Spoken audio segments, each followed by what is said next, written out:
Okay, again, welcome to the virtual admitted student day for European Devised Performance Practice, MFA, and the Devised Performance Practice, MA at Columbia College Chicago. My name is David Martz. I'm the Assistant Director of Graduate Admissions here. Some of the other fellow presenters are going to be Michael Brown from Columbia. He's the director of the two programs. Thomas Pratke and Kelly Soul from Art House Berlin.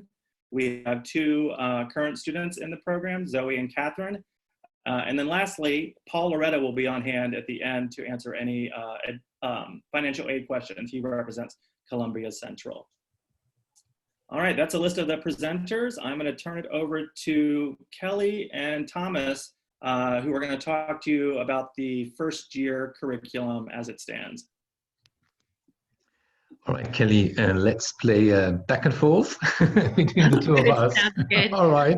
I was just sitting here just before we started and said, all right, but how can I introduce this year right now in Berlin, and then to someone who's not familiar with it? And of course, I mean, probably the first thing that I just would like to talk about is Berlin, because I mean, it's a program right now that happens not right now in some city in the United States. There has been, or the first year at least not, there has been a very a conscious decision about a degree program where 1 year happens right now in Europe and the second year happens in Chicago. And I think whoever right now contemplates or is thinking about joining the program, of course, going a full year abroad is a big step. And of course, when we also hope a very exciting step, because I'm coming right now to a different culture where you most likely might not speak the language. You might come and bring a certain understanding of things that you might take for granted, and then you realize that it's very different because the culture is just very different. Being for a year in Europe is I think something really, really big whenever I talk to the students when they come, but also when they leave the program.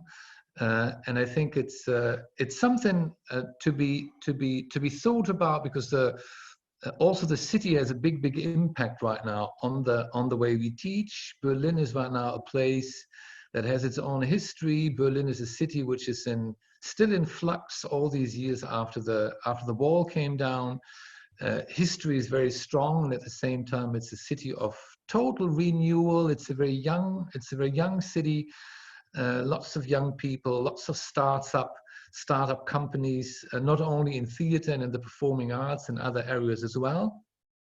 But I think it sort of sets the tone that Berlin is very much a city of process, and possibly at this stage, a city where the product is something that is not in first place so important. And I say that this is for us right now in terms of offering a program where the process component is so important. Berlin was for us, after the decision to leave London, sort of a really wonderful place to go, so that the students also just had the sense what we do in the context of the school is also resonates right now with the environment. And when one looks right now at the different program components, I think one thing that is really important for us, it's a program that addresses young artists and artists, also advanced artists, who are interested in taking responsibility for their own artistic and professional life. And I think it's that addresses actresses and actors. That's interesting for writers. That's interesting for directors, for choreographers. We have architects as well as design artists on the program. So it's a wide spectrum of students who comes right now in order to work right now in an international environment, trying to find out, so what is my voice, what's my own voice, but also what's the voice of my generation. And so when we work right now with our student groups, we try as much as we can to find a dialogue with them, also to find out what is it that you want as an individual student, but also what are the questions, what are the interests of your particular generation. And as a starting point, we just take movement, the movement of life. It might sound very poetic, but for us, it's sort of something that is very important to say. Art is not something detached from life. Art is life, and in order to create art, in order to create theater, in order to create performance, it's good to know also life and to experience it not only through the mind, through our intellectual faculties and abilities, but also really through the body. And that's why sort of the movement component is incredibly, incredibly strong. It doesn't mean right now that you have to be a perfect mover, but what we actually would like to do is to give you really right now an access on experience of what makes life interesting. I could also say in a more poetic way, the laws of life, and then you apply them to the theater and to the performance that you are interested in. And I think, Kelly, if that's all right with you, I just pass it over to you so that you could continue sort of with your impressions, and then we might just play our little ping pong in the time that we have. Absolutely. Thomas, I have my camera on, and I don't know if that's if we should have our cameras on or not, but I'll put mine on for now. All right, great. Just a quick note on that. So like when I'm sharing the screen, it's usually like it's just, if you have your camera on, you'll just have your little face in the corner, but the main part of the screen will be up. Okay, super, great. So just, yeah, building on what Thomas has shared with all of you, in terms of movement as a jumping off point for the exploration of what we call the first year curriculum.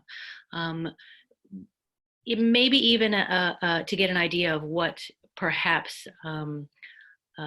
a day or a week at the school might be like during that first year, and in particular in the first term. We are because our student cohort is diverse from many different countries in the world, from many different backgrounds. We find sort of a common jumping off place with what we share as human beings with bodies that move, and with our shared deep interest in the creation of original work. So from that point, we begin with, I suppose if you look at the list here, you'll see some course names that maybe are reference points, but it more serve as guidelines to the kind of material that you encounter. We take deep looks at movement in all its forms, but in particular, we use what I would say are Lecoq-based tools that you might have some familiarity with when you look at the curricular background of Art House or of LISPA. We work a lot with mask. We do that in both semesters of the first year. And we also take what we call the poetic body as our initial jumping off point. And from there, one of our first and most important tools is the neutral mask. And maybe, Thomas, you want to speak a little bit about how we introduce that? Yeah, great. Thank you, Kelly. I mean, thank you just for making the reference to the Lecoq pedagogy, because I'm not sure how familiar you all are with that, with Jacques Lecoq's philosophy in teaching pedagogy. In one sentence, we could say that Jacques Lecoq has been probably one of the most influential, if not the most influential, theater reformer of the 20th century. Lots of actors, actresses, performers have gone through their training in one way or another, either at his school when he was still alive, or right now since he passed away in 1999, through a school which offers right now his approach. And I think in general, one could say the approach is not a direct approach. Quite often we are asked, so what kind of tools do I get to become right now a better actress or a better actor? And then when we begin to talk right now about masks, then quite often applicants wonder, so how does it actually make me a better, or the better actor, or the better actress I would like to be? And I think that we could say that our approach, letting everything run through the body and emphasizing right now for a long, long time in the first year, elements like playfulness, your presence on stage, your ability to use your entire body to express everything that you would like to express, the ability to express grand movements in small details, the ability to work with text in a particular way that your entire body is sort of also present, which makes sort of the kind of performer, the kind of actress and the kind of actor that you see on stage, and you just see there is a particular kind of presence which goes just beyond the sheer use of words on stage. And that's why we use all these elements, which in the very first beginning might appear a bit foreign, one could say, if one says right now one would like to use masks, for example. Kelly, are you there? What, do you want to say something? No, I'm here. Ah, okay. And so the whole use right now of the body is actually geared towards that. That you have right now a much better sense of yourself, of your expression, and then to apply it right now to either the performance languages that you are interested in, to performance languages that we will introduce, or I could also say to the theater that doesn't exist yet, because you will create it either in the context of the school, because you will have the opportunity to collaborate with not only with people from different cultures, but with probably also different artistic backgrounds. So it's interesting if you are an actress and you would like to work right now with a dancer, if a writer has the chance to collaborate with an architect. And those possibilities are right now what I would consider also the future of theater. Because when that's what is needed, there's a certain entrepreneurship which is important. One cannot rely exclusively right now on the possibility that the existing theatrical structure or that the industry will offer sufficient possibilities for you right now to find a job or to find also the work that you are interested in. And just as a number that I think everybody's sort of familiar with, I think in general, less than 2% of drama graduates actually find right now a job sort of in the industry on that kind of level that they imagined when they started off. Less than 2%. So it just means that in order to avoid to be frustrated about having set the wrong goals, it is also important for us to say our training would like to prepare you to do what you might want to do sort of on your own, together with others, or on your own. The theater of the future will probably look very different than the kind of industry theater that we have at the moment, because the financial resources might not be there any longer. Individual entrepreneurship is far more demanded in the future than right now. And that's why we try right now to do what we can do to prepare our students as much as we can for that big adventure of becoming sort of the creator of your own life, the creator of your own reality, so that you don't have to wait for someone else to make it possible, but that you can take it into your own hands. Thomas, I think that's really interesting, because I wanted to add in terms of, I mean, of course, you can see the course titles here on the slide, but one of the things that running along, sort of the hours of facilitator-led work that students do every day in the studios with us in Berlin, the other central stream is the practice of devising, of actually creating work with your cohort, with your fellow students, and the actual physical practice of making work collaboratively, without a facilitator present, without someone there telling you exactly what to do, without a director, is in many ways, I think, one of the most demanding practices that we ask of students in the entire first year. And it's a very, very, very central part of the process. We're not theoretical about making work. You have a physical practice of making work. You're presenting work every week.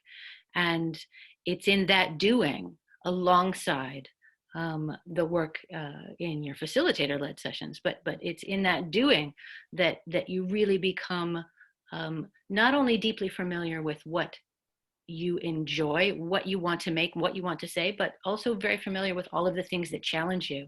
And you develop a real connected practice of literally working through things in the studio, building them in the space, building them with your community. And that is a kind of practical work that I think we don't see enough of in many programs.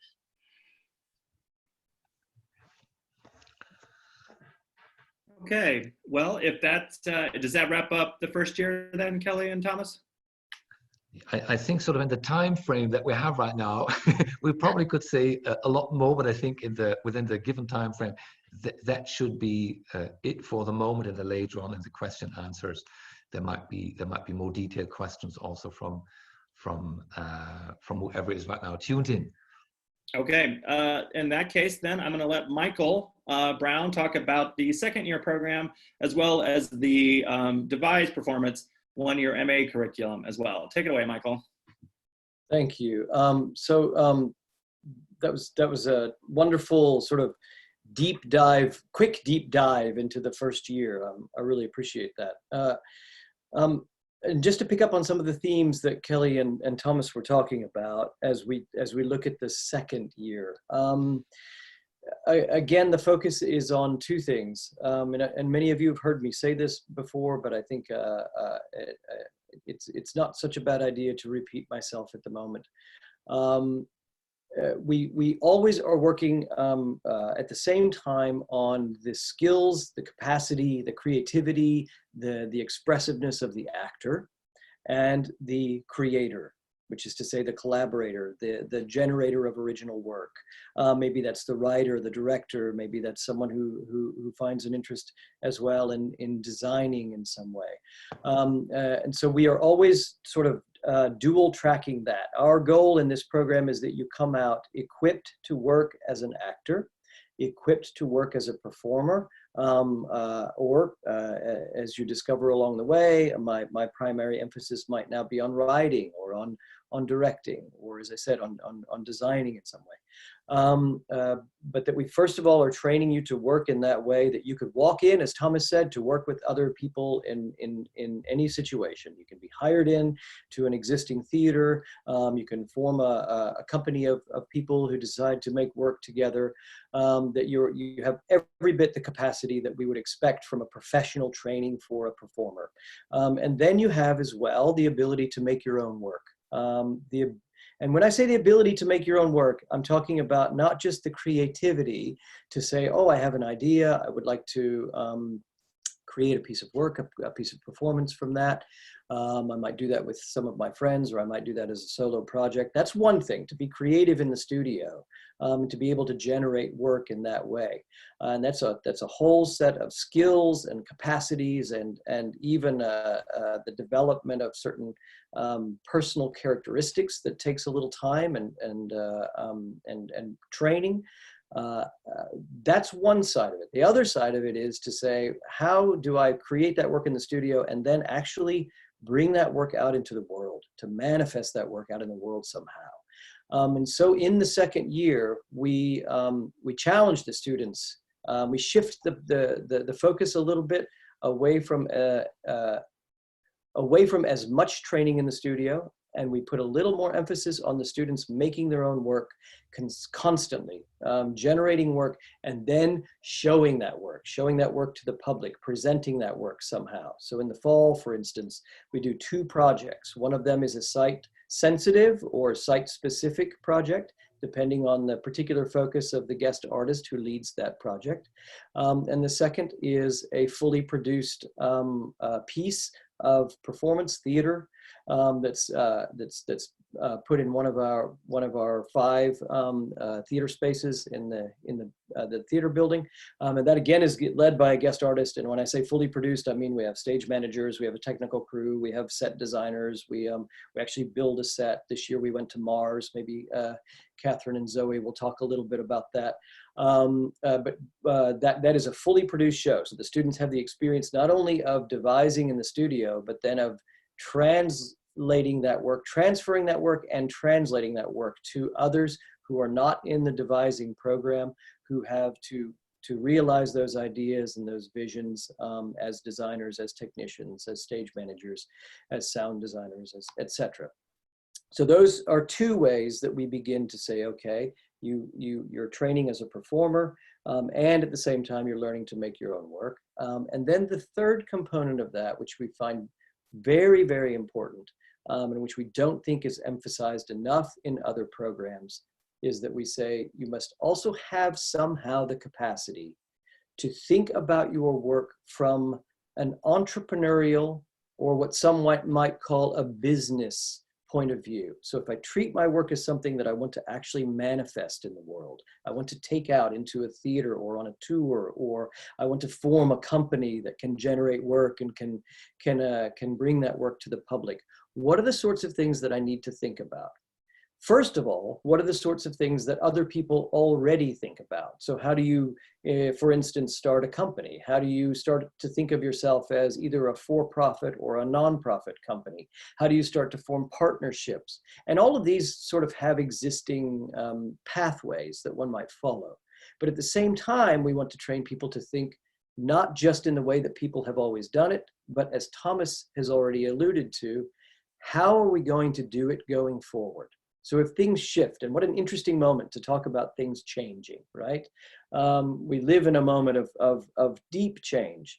And I believe fundamentally that the people who will adapt most readily to this moment of change are the people who have actually trained themselves to do that, have trained themselves to be adaptive, to be flexible, to be entrepreneurial, to be resilient in the face of a challenge that they don't yet know how to answer, but they know how to take the next step and solve the problem that's in front of them. And that is literally what we train our students to do every single day of this program, from the first day of the first year to the last day of the second and beyond. And so really that entrepreneurial, that generative spirit is what sort of underpins a lot of our training, whether it's as the creator, as the sort of burgeoning professional or producer or writer or director. We're constantly saying, how do you develop your skills, and how do you at the same time develop the way that your mind and your imagination and even your embodied response to the world works, so that you can generate that work and have it live in the world, have it manifest in the world. So specifically, since I know I have a very short time to do this, let me talk about how that sort of manifests in our classes in the second year. We have, in the first place, you'll see on the screen there, we have a class called Styles and Forms. That is the class in which we take a lot of the vocal movement, mask, imaginative work, creative work that's been done in the first year, and we continue that work. There's a very straight line from that work into the second year. And in this particular class, we take that work and we apply it more directly to styles, existing styles and forms of theatrical performance work.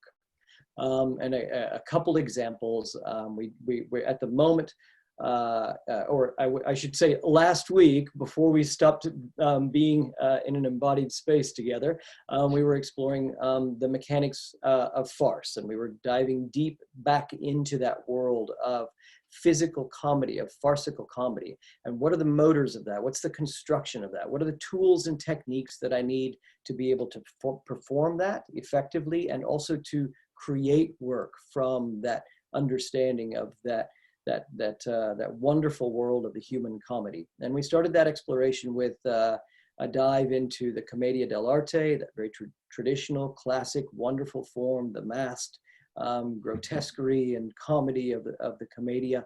And then we transferred that work into more contemporary themes, to more contemporary characters, situations, still keeping an eye on what are the fundamental motors of that, the human wants and needs, the construction of the space, the rhythm and vitality of the characters, the way that situations tumble on each other and build from one problem to another, because there are certain things operating in the characters' lives in that moment that make them act, let us say, less than rationally. So all of these things that we explore in a very embodied way, they make you a stronger performer. They make you an actor who can walk into a job, be hired by a theater that needs a skilled farcical actor, and at the same time they give you the capacity to create, to work from an understanding of those different mechanics of the farce or of the physical comedy, and to say, well, I don't want to, after all, make a farce.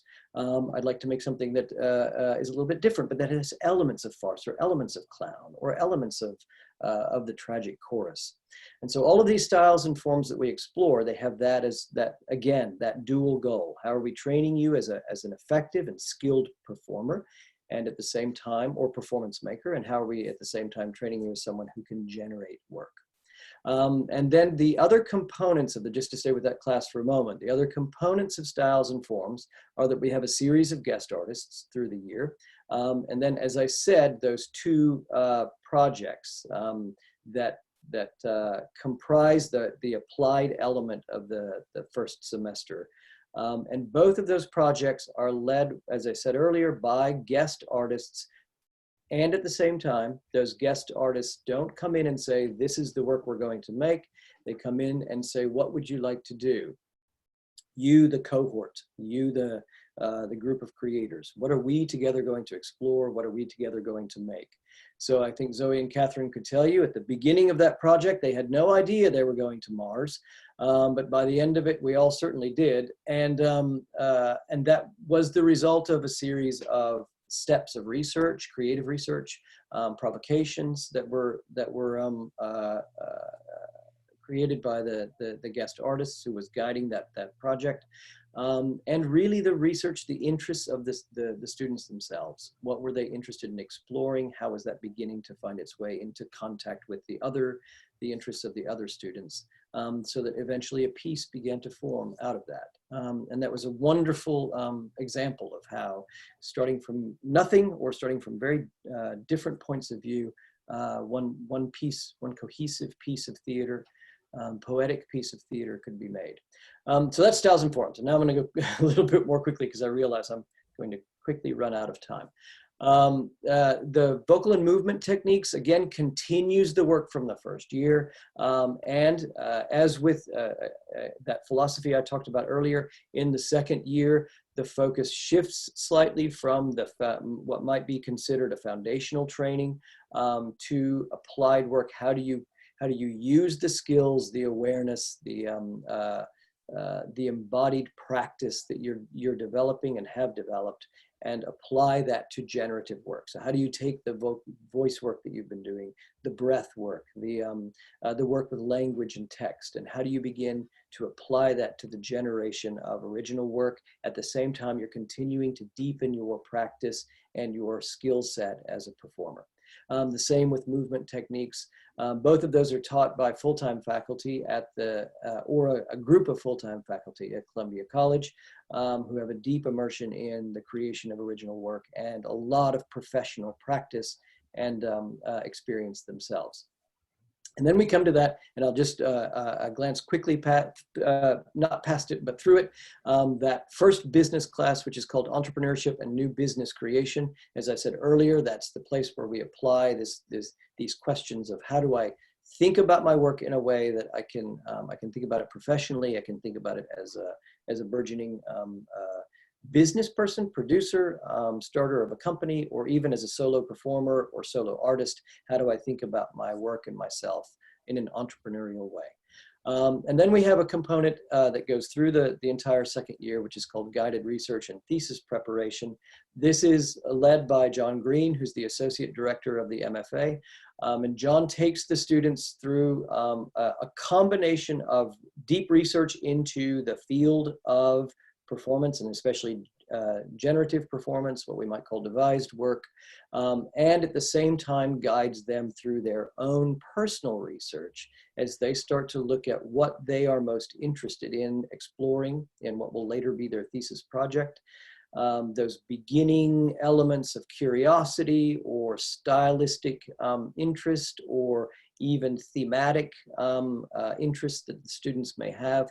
John helps to guide them toward deeper research into that, which might take the form of research into the theme. If someone says, for instance, I would like to research past pandemics. Yeah? I can see that coming in the future. What might be useful research for the creator to look at, but also what might be interesting stylistic reference points. So what other artists might a student want to investigate, or what other companies or processes might a student want to look at, depending on the work that they're interested in doing. So John guides that research, starting in the first semester and then going through the second semester. Second semester is a continuation of many of the things that I just talked about. So I won't go through each of those classes in order, but I will say that the styles and forms work continues through the first half of the second semester. The voice and movement work continues at least through the first half of the semester, and then transfers into more of a mentorship as the students now engage fully in their thesis projects. So by the beginning of the fourth semester, in the program, students have really dived deeply into their own particular thesis projects, which may be a solo work. It may be a work that they're doing in combination with other students. It may even be, as some of our students are doing now, a work that they choose to do with a company that they hire. When I say hire, I mean that they recruit from within our theater department or within the college. So some of our students, for instance, are working with musicians, with dancers, with actors, with designers from other programs. So they've reached out to, in this very rich, creative world that is Columbia College, where we are an arts and college, an arts and media college. And so we have many different programs and many different creators who are all hungry to collaborate, and many of whom are very interested in working in sort of cross-platform or interdisciplinary ways. So it's very easy to find students here at Columbia and to say, hey, I'm interested in creating a piece of performance. I have no idea where it's going, but this is what I'm exploring. And one can always find people who are willing to jump in and explore with you. So many of our students are taking advantage of that and building teams that go outside of the cohort, and we very much encourage that. At the same time, we mentor that process where it's needed or where it's helpful, because after all, many of those students won't have the same training that our students have gone through. So we're not just hands off with that. We do help and mentor where that's appropriate. And so that process then takes the students through the second semester of year 2 until, in an ideal world where there's not a big virus changing things, in an ideal world, in the middle of May, they present those thesis projects in a festival that is known as the Third Mask Festival. And that is a festival that we produce, the students produce, I should say. We support that as a department, as a college. We invite the community of Chicago, the theater community of Chicago. It takes place over 3 to 4 nights. It is a series of performances and workshops and panel discussions. It's a very exciting event for the students and also for people in the physical and devised theater community of Chicago to sort of come together and see what these students are working on, to meet with each other. We have events that really are about building that community at the same time. And so it's very exciting. I'm sure it will be this year as well, although we're still working out exactly what form it will take in this particular moment. So that is the sort of second year, I would say in a nutshell, but that was a very large nutshell. Just to add a couple thoughts on the devised performance practice and how that is slightly different in a couple respects. Virtually everything I just talked about is true as well of the Devised Performance Practice, MA. And one thing I should say is the students we take into the MA, since it is a one-year program and it joins the second year of the MFA, the students who are admitted into the MA have already a substantial body of work behind them. They've done a lot of physical work. We can see that they have a lot of experience as a generative artist. We're very, very selective in the people that we take into the MA because we know they'll be joining a group of people who have a profound experience in Berlin. Students come back from that year deeply immersed in the work, deeply creative and embodied. We've seen this each time they've come to Chicago. We know that that experience in Berlin is a transformative experience. And so we want to make sure that the students we bring in to join them in the second year, while there may only be one or two of those students in any particular year, that they're ready to join with that cohort. And after a little time of getting to know each other, neither of them feel that there's a discrepancy in their ability to engage in the work. And then as well in the MA, since there are credits that we feel are important to round out that MA, we ask them also to choose an elective within the college, a graduate elective, and also to engage in an independent project in either the first semester or their second. I know we have it listed in the second semester, but that can even take place in a summer or another time. And that independent project is again designed to bring them to a place, and we mentor that, where we feel they're totally prepared to engage in the work of the second year. I think that's probably enough of a summary, and then the rest we can address as we get to the Q&A session. So David, I'll turn it back to you. All right, thank you. And now I'm going to let Catherine and Zoe take the reins, and they're going to talk a little bit about their experience. They actually created 2 videos that sort of visually capture their experience, both kind of in the first year and the second year, or in a combination of both. And then they have both created some useful tips that I asked them to think about, that they would, or words of wisdom or advice that they would like to share with any incoming students. So they're going to talk about those things. Whenever you want me to play videos, just let me know, because I'm driving the PowerPoint presentation, so you two can take it away. I very cleverly titled the first one Video 1 too. It's so beautiful. Hi y'all, hi again. Hi. Welcome. So this first video is an example of devising creation, specifically with the international cohort. It's a culmination of videos, few videos from working with our international cohort, as well as some in-process work we've done here in Chicago. Well, questions at the end about either of the videos you see, yeah? Yeah. Okay, I'll play. So let's check it out.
All right, you want to talk about the second video? Yes. So the second video has you'll see in the title too, but has more of an emphasis on meeting some faculty and the facilities at Columbia the second year. Although we did want to include a little bit at the beginning to show you what Eden Studios is like in Berlin also, because it's beautiful. And this one is a little bit longer because you'll hear a few people talk and introduce themselves and see a few of the spaces, the performance spaces that we have at Columbia. So yeah.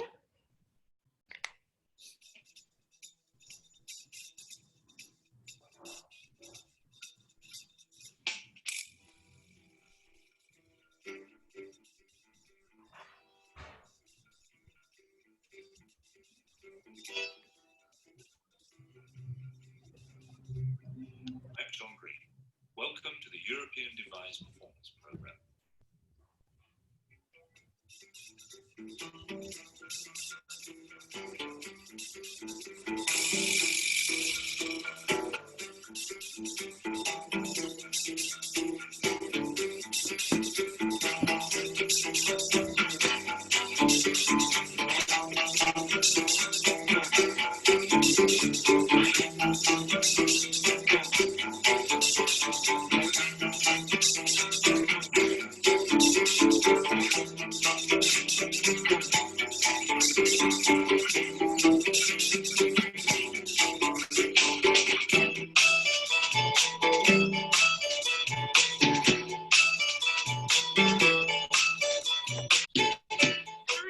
I'm Zoe Rose Kriegler-Bank, and I am a student in the 2020 EDPP graduating cohort. I'm also a graduate ambassador, and I'm really excited to welcome you to our space and to our lovely team. Welcome.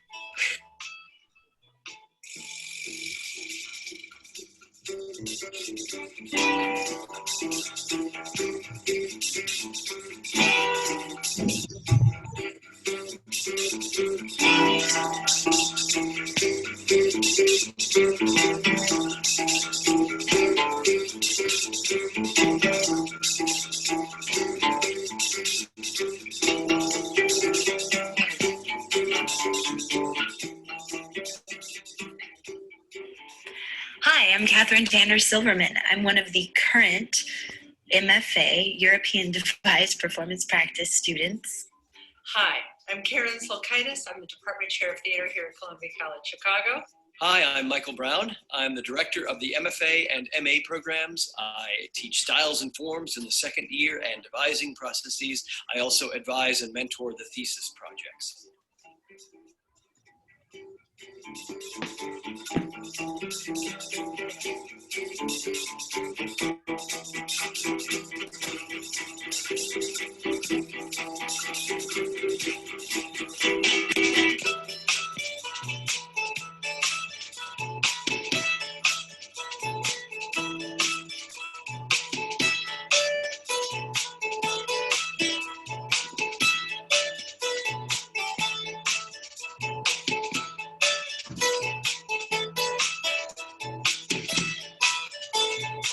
Hi, my name is Lisa Gonzalez, and I am with the dance department, but I come work with y'all on movement.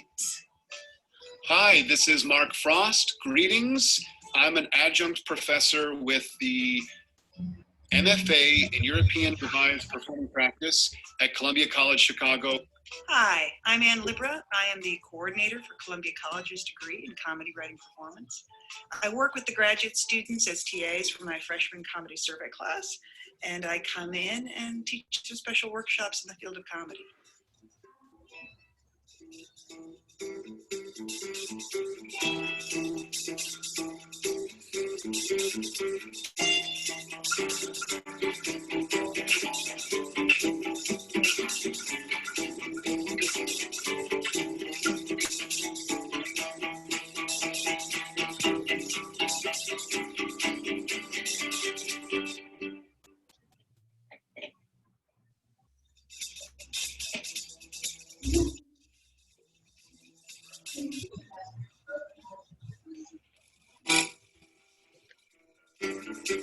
My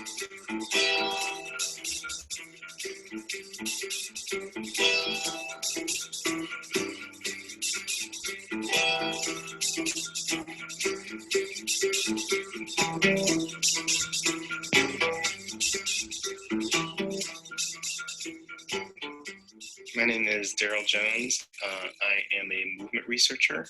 I teach here in the dance department. I teach physical practices, improvisation, variety of movement techniques, and I've taught part of the Devised performance program, a course called Vocal and Movement Techniques.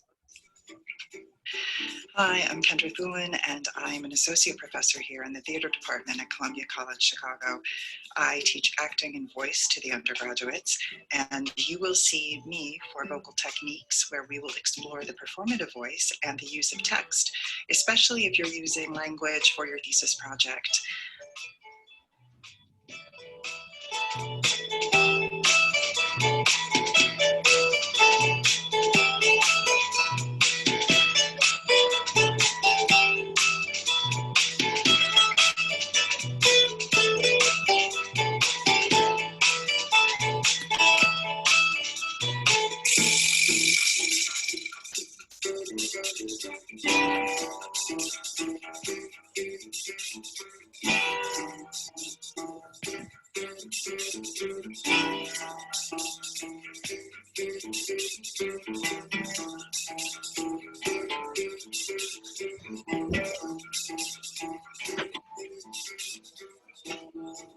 I look forward to sharing more about what it's like to live in Chicago for this year.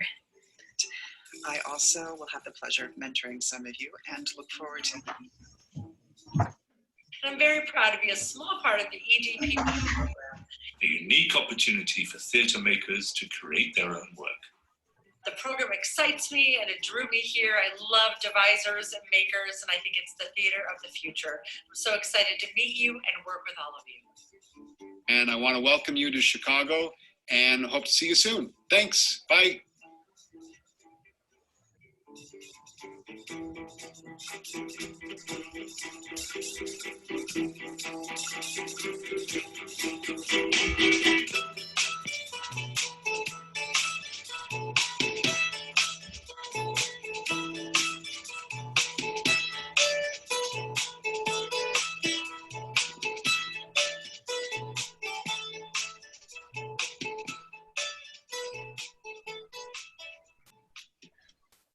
Well done, you two. This is me clapping for you two. I asked them to throw together a video that sort of captured their sort of student experience and who they work with and the places they work. And I think that was a fantastic job. And a shout out to Catherine's brother, right? For the music. Yeah. Both songs. Yeah. All right, you two, if you wouldn't mind talking a little bit about your, oops, I'm playing the video again, hold on. There we go. If you wouldn't mind talk about your tips and advice that you would have for new incoming students.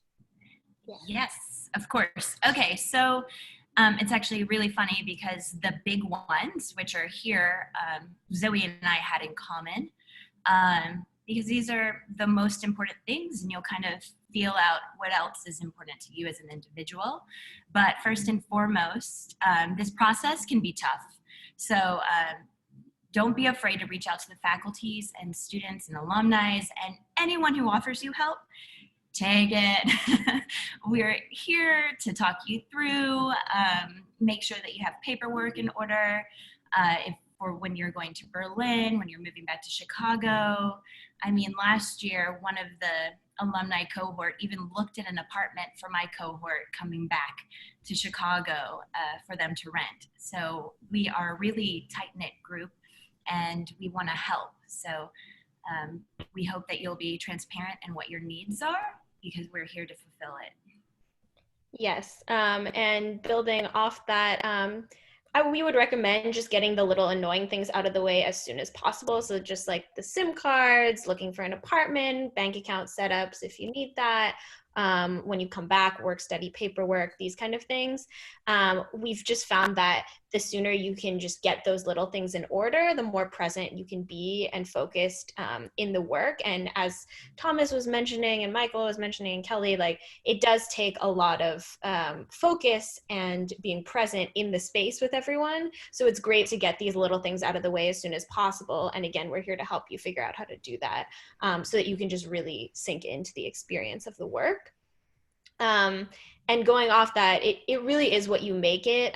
So again, we've said this, ask for what you need, reach out to possible mentors, take advantage of the spaces you're in and the people you're with. I can't emphasize this enough. I mean, it's a graduate program, so there's a little less like hand-holding or specific instruction, but there are so many people who are there and ready to be mentors for you, and so many beautiful spaces you can take advantage of. And so it's really just up to you to, reach out and say, hey, can I get coffee with you? And can we chat about this project I'm doing? And more often than not, you will get a yes, and you will get a lot of support from that experience. And so I really encourage not being afraid to reach out to the art house team and the Columbia team and the alum team, because we do want to help. And it really is like what you make out of it. And finally, find things that bring pleasure to your life outside of the studio that can enrich your studio experiences. And that's both in Berlin and Chicago. The little pleasures really help get you fresh air and fresh perspective. So I encourage you, especially in Berlin, take advantage of those cheap flights and cheap bus tickets and take little trips over the weekend when you have time. Because you do spend a lot of time in the studio and it's very, very rich. And so you find those little things that bring you a little bit of joy. My thing was going to the Berliner Ensemble. I saw 3 shows there and went into Brecht's home and to the cemetery where he was buried. And I kind of found that as my place to be around or journal, draw out in the cemetery. Where he's buried, which is not that unusual in Berlin. And the cemeteries are beautiful parks. Sorry? Oh, I was just going to say, as Thomas was talking about, it's not about being in isolation from the city. It's about bringing Berlin into the work, right? So I think this was a good tip that Catherine had too, in terms of, you need that inspiration from outside the studio to also bring back in. Yeah, so you'll find things that make you happy, and it can be very simple, just walking to the park that's might be in your backyard, or go see an exhibit, or just walk the streets with a little beer from the Späti in Berlin, or a coffee here in Chicago. Yeah. All right, thank you. And if I could expand on one of theirs, the one about getting the annoying little things out of the way as soon as possible. We, the admissions office, and Michael, and certainly Kelly over in Berlin, really do try our best to help you have that checklist so you know all these things in advance of what you have to sort of get out of the way, and you're not just on your own doing it. We've sent over several classes now to Berlin. Kelly has been working at Art House and bringing in people from all over the world. So she's very aware of what it takes to sort of get people here. So you're not sort of left to fend for yourself on that. We're definitely going to help you figure out what all those little things are, and then help you kind of take care of them as soon as you humanly can. All right, I'm going to play a little cleanup here, and then we're going to move on. So I just want to talk about some next steps. So this is your status page, or a screenshot of what your status page might look like. This is a screenshot of mine, actually. And I'm just bringing this to your attention because down here, it'll list next steps and events. Events are obviously a little bit on hold at the moment, but these are where sort of your next things should go in your status page. And here's a link to your status page. Some of the things you might be seeing in your status page are a couple of these notifications or forms that you still have to complete.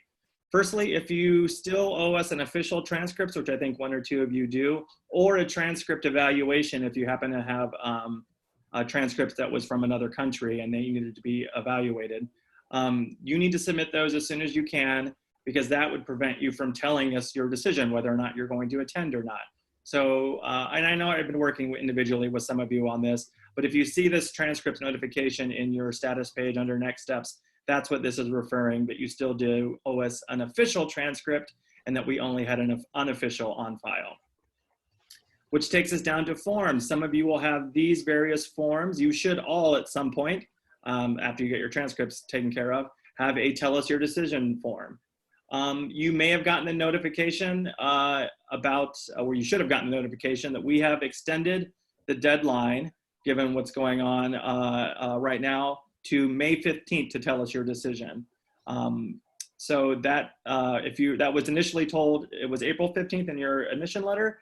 We've now extended it to May 15th to tell us your decision and potentially pay your security deposit or your confirmation deposit if you are coming. So that's where you would actually, when you're ready to tell us your decision, you would do it here on your status page under this form. For you domestic students and who maybe filled out a FAFSA, you might see this submit your social security number for financial aid form that you need to request. So social security numbers are not a required part of the application process. However, if you are later applying for aid and using FAFSA data for it, and you did not submit your social security number, you will have to submit it at this time so we can obviously match up your FAFSA data to your record. So if you have that form in your status page, that's what that essentially is telling you, that we're missing your social security number and to fill that out. And once you do, then we will start to roll out your award letters from your FAFSA data. And then for any international students, this is a little bit of a moot point for your first year because Kelly will work with you in Berlin to get your visa situated, whether you're a US citizen or from another country. However, on your way back to the States, on your way back to the States, obviously American citizens can just come return, but anyone who is not an American citizen, they will need to complete their I-20 request form, but that's only for your second year. So it's a little premature to put that up there now, but that is something that you might see in a future iteration of your status page. Next, I want to talk about some upcoming dates and deadlines to keep in mind. I already mentioned the May 15th deadline, that's the new deadline to tell us your decision. In the window of May 15th to June 15th, we are hoping, again, this is all sort of somewhat fluid and up in the air right now, but we are hoping that that is when you'll register for classes, as well as Kelly will likely be sort of contacting you during that time frame to talk about things to consider when going to Berlin and all the sort of paperwork and I's dotted and T's crossed that you need to do before going to Berlin. So sometime in the window of May 15th to June 15th, that's when that should take place. Then moving over to the right side of the screen, for our 1 or 2 DPP students that we have joining us today, your classes begin on campus in Chicago on September 8th. But for the cohort moving to Berlin, usually, so I'm gonna jump ahead to the September 21st. That's when classes begin. And then usually you have a sort of a Columbia specific orientation in Berlin the week before. So that's September 14th. So really September 14th is when orientation is. September 21st is when classes begin. And then jumping way further down the head, just because everyone wants to know kind of when sort of that Berlin leg officially wraps up, that wraps up June 18th of 2021. So that's a look of some of the important dates and deadlines to remember. And then lastly, I'm just going to leave it to questions here, and this is going to conclude the recording portion of this event. If you do have questions, you can reach out to us at the following email addresses. I want to thank you for coming, and I'm going to stop the recording portion of the event.